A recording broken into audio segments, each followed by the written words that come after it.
एक तेरा हिज्र दायमी है मुझे, वरना हर चीज़ आर्ज़ी है मुझे।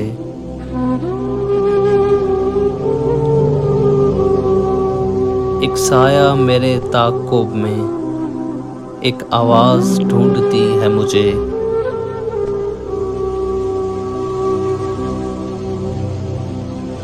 मेरी आँखों पे दो मुक़द्दस हाथ, ये अंधेरा भी रोशनी है मुझे।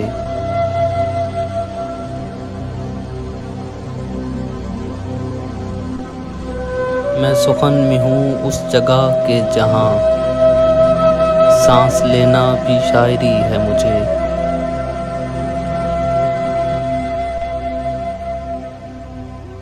इन परिंदों से बोलना सीखा, पेड़ से खामोशी मिली है मुझे।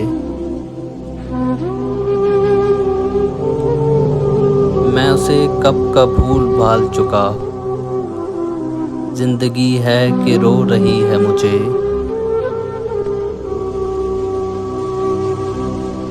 मैं कि कागज़ की एक कश्ती हूँ, मैं कि कागज़ की एक कश्ती हूँ, पहली बारिश ही आखिरी है मुझे।